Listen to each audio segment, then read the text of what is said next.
যে ব্যক্তি যে আমার উম্মত আমি রাসূলের রওজা জিয়ারত করবে তার জন্য সুপারিশ করা আমি রাসূলের জন্য ওয়াজিব হয়ে যাবে। সুবহানাল্লাহ।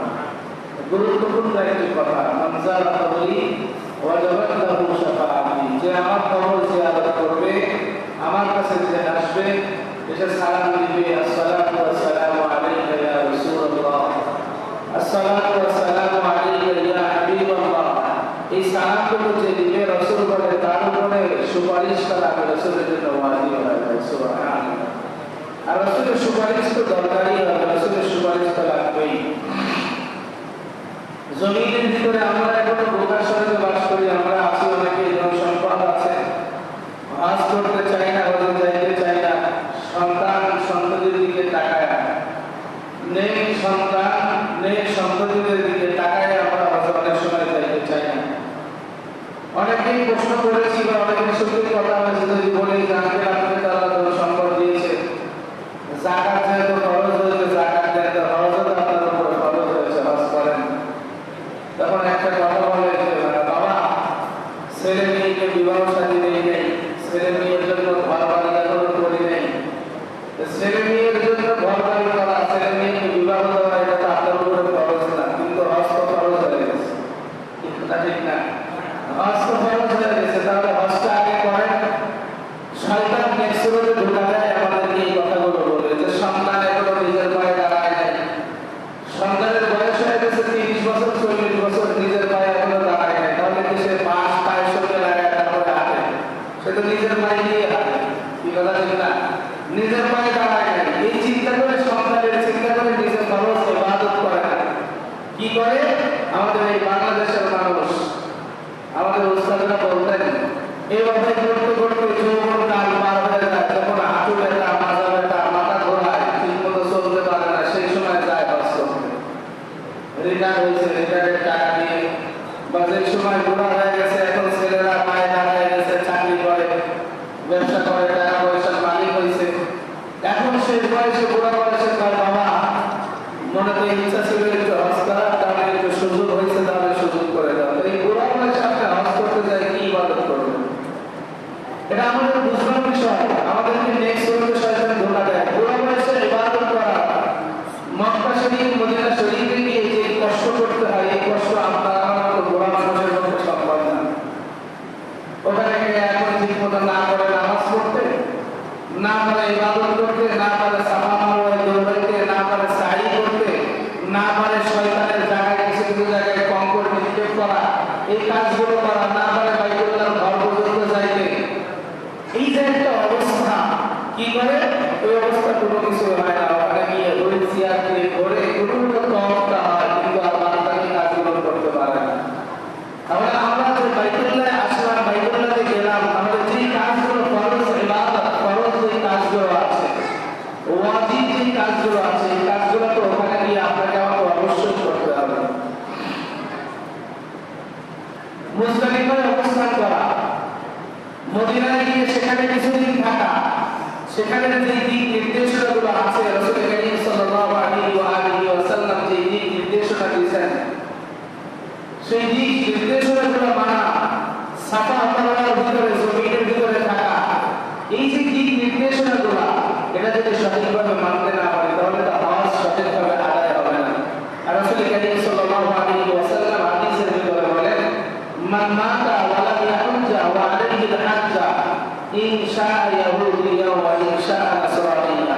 একটু আগে বললাম, রাসূল বলেছেন যে আমার উম্মত আমি রাসূলের কবর জিয়ারত করবে, তার জন্য আমি রাসূলের সুপারিশ ওয়াজিব হয়ে যাবে। সুবহানাল্লাহ। আর রাসূল এই হাদিসের ভিতরে ওয়াইদ দিলেন, হুকুম দিলেন, মান মাতা ওয়া লাম ইয়াহুজ্জা ওয়া আলাইহি আল-হাজ্জ, যেই ব্যক্তি মৃত্যুবরণ করলো, হজ ফরজ ছিল কিন্তু হজ করে নাই। কথাটা ভালোভাবে বুঝবেন। মান মাতা, মৃত্যুবরণ করলো যে ব্যক্তি, ওয়া লাম ইয়াহুজ্জা, হজ করে নাই, ওয়া আলাইহি আল-হাজ্জ, কিন্তু তার উপরে হজ ফরজ ছিল, তার উপরে হজ কি ছিল? ফরজ ছিল। সে হজ করে নাই, না করেই মারা গেছে। আল্লাহ রাসূল কি বললেন? ইনশাআ ইয়াহুদিয়া ওয়া ইনশাআ নাসরানিয়া। সে আমার বন্ধু না, চাই সে ইহুদি হয়ে মরুক, চাই সে নাসারা হয়ে মরুক, আমি রাসূলের কোনো দায়ভার নাই। নাউযু বিল্লাহি মিন যালিক। তাহলে হজ ফরজ হবে অথচ সে হজ করলো না। রাসূল কি বললেন? চাই সে ইহুদি হয়ে বড়, চাই সে নাসারা হয়ে বড়, সে আমার উম্মত না, তার উপরে আমার কোনো দায় দাবি নাই।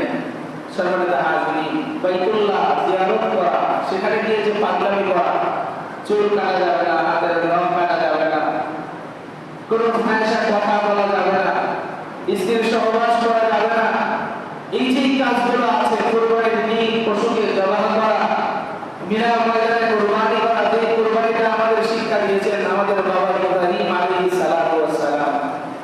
লম্বা চওড়া ইতিহাস যে কুরবানি করেছেন আপনার আমার বাবা পিতা ইব্রাহিম আলাইহিস সালাম, সেই কুরবানি ত্যাগ করা আপনার আমার জন্য ফরজ, যাদের উপর আজ ফরজ হয়েছে।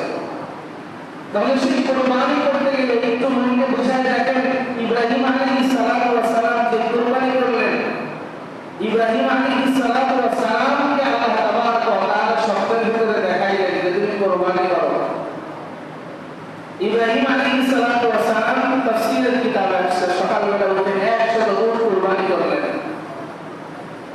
আমার পরের দিন রাতে আল্লাহ স্বপ্ন দেখাইলেন তোমার প্রিয় বস্তু তুমি কুরবানি করো। ইব্রাহিম আলাইহিস সালাতু ওয়াস সালাম সকালে উঠে আবার 100 দুম্বা কুরবানি করলেন। আল্লাহ তাবারক ওয়া তাআলা আবার স্বপ্নের ভিতরে দেখাইলেন, ও ইব্রাহিম তোমার প্রিয় বস্তুকে তুমি কুরবানি করো। দ্বিতীয় দিন স্বপ্নে এটা দেখার পরে সকালবেলা উঠে ইব্রাহিম আলাইহিস সালাতু ওয়াস সালাম চিন্তা করতে লাগলেন যে প্রিয় বস্তুর কথা বলতেছে, উট তো আমার প্রিয়, দুম্বা তো আমার প্রিয়, এগুলো তো কুরবানি করলাম, তারপরে আল্লাহ আমার প্রিয় বস্তুকে কুরবানির কথা বললেন, বিষয়টা কি? ইব্রাহিম আলাইহিস সালাতু ওয়াস সালাম গভীরভাবে চিন্তা করলেন যে সবথেকে প্রিয় তো আমার সন্তান ইসমাঈল। সবথেকে প্রিয় কে? মা বাবার কাছে প্রিয় হলো সবথেকে সন্তান, কি কথা ঠিক না? সন্তান হলো সবথেকে প্রিয়। ইব্রাহিম আলাইহিস সালাতু ওয়াস সালাম চিন্তা করতেছেন, তাহলে কি সন্তানকে কুরবানির কথা বলতেছে আমাকে? ইব্রাহিম আলাইহিস সালাতু ওয়াস সালাম এই কথা সন্তানের সঙ্গে শেয়ার করলেন যে বাবা, রাতের বেলায় আমি আমার স্বপ্ন দেখলাম যে আমি তোমাকে কুরবানি করতেছি, আমি তোমাকে জবাহ করতেছি, যেমন বাবা তেমন সন্তান। সন্তান ইসমাঈল আলাইহিস সালাতু ওয়াস সালাম ডাক দিয়ে বলতেছেন, সাতাজিদুনি ইনশাআল্লাহু মিনাস সাবিরিন। ও বাবা, আপনি যেটা দেখছেন সেটা বাস্তবায়ন করেন। আল্লাহ তাবারক ওয়া তাআলা যে নির্দেশ দিয়েছেন, নির্দেশটাকে বাস্তবায়ন করেন, তাহলে আমাকে অবশ্যই ধৈর্যশীলদের মধ্যে পাবেন। বলি সুবহানাল্লাহ। এই যে কুরবানি ইব্রাহিম আলাইহিস সালাতু ওয়াস সালাম সন্তান দিয়ে কুরবানি দিয়ে আপনাকে আমার প্রিয় বস্তুর কুরবানির কথা বলছেন। বর্তমানে যদি ইসমাঈল আলাইহিস সালাতু ওয়াস সালামের যদি কুরবানি হয়ে যেত, যদি মিনার ময়দানে কুরবানি যদি হয়ে যেত, গলাটা যদি কেটে যাইতো, তাহলে আপনার আমার সন্তান এই জমিনে আমরা রাখতে পারতাম না, হয়তো বিধানে এমনটা আসতো, কি কথা ঠিক না? কিন্তু আসলে বনি আদমকে কুরবানি দেওয়া তো মাকসাদ না, বনি আদমকে সন্তানদেরকে কুরবানি দেওয়া মাকসাদ না, আল্লাহ তাবারক ওয়া তাআলার নির্দেশ পালন করাটা হলো সবথেকে বড় মাকসাদ, বড় উদ্দেশ্য। ইব্রাহিম আলাইহিস সালাতু ওয়াস সালাম তিনি পরীক্ষায় পাস করছেন, পরীক্ষা দিয়েছেন আল্লাহ তাবারক ওয়া তাআলা ধাপে ধাপে পরীক্ষা নিয়েছেন। গত সপ্তাহে বলেছিলাম ছোট সন্তান আর মা হাজেরাকে সাফা মারওয়া পাহাড়ের পাশে রেখে গিয়েছিলেন, ওখানে পরীক্ষা দিয়েছেন। বাবা ইব্রাহিম দীর্ঘ বছর আসে নাই, মা হাজেরা সন্তানকে কোলে নিয়ে আদর যত্ন করে মানুষ করেছে। বাবা ইব্রাহিম মাঝে মাঝে আসতেন, খাবার দিয়ে যাইতেন, খোঁজ খবর দিতেন, কিন্তু ওখানে বসবাস করার মতো অবস্থা ছিল না। বাবা এক জায়গায়, সন্তান আর মা এক জায়গায়, একটু বড় কষ্ট জমিনে আর কিছু হতে পারে? বুড়া বয়সে সন্তান পাওয়ার পরেও যদি দূরে রাখতে হয়, কিন্তু পরীক্ষা তো আল্লাহ তাবারক ওয়া তাআলা। ইব্রাহিম আলাইহিস সালাতু ওয়াস সালাম পরীক্ষায় পাস করলেন, আল্লাহ সন্তুষ্ট হলেন, খুশি হলেন। সেই পরীক্ষায় পাশের আরেকটা নমুনা হলো কুরবানি করা। হজের মৌসুম, হজের ভিতরে জিলহজ মাসের 10 তারিখে আমরা যেটা করে থাকি, প্রিয় বস্তুকে কুরবানি দেওয়া। আমাদের কাছে প্রিয় বস্তু এক হলো সন্তান আর এক হলো সম্পদ। এক হলো সন্তান আর এক হলো কি? সম্পদ। সম্পদ সবথেকে বড় প্রিয় আমার কাছে। সম্পদ আমরা হাতছাড়া করতে চাই না, সম্পদ আমরা জমিনে বিলীন করতে চাই না। কারণ বর্তমান যুগে অনেকেই বলে থাকে যে সম্পদ না থাকলে জমিনের সম্মান নেই, সম্পদ যার আছে তার সম্মান আছে। আরে ভাই, সম্মান দেওয়ালা কে? জোরে বলেন না কে? সম্মানের মালিক একমাত্র আল্লাহ। সম্মানের মালিক কে? সন্তান আছে, সম্মান আছে, সন্তান নাই, সম্মান আছে, টাকা আছে, সন্তান, সম্মান আছে, যাদের টাকা নাই তাদেরকে সম্মান নাই, অবশ্যই সম্মান আছে। সম্মান দেওয়াকে আল্লাহ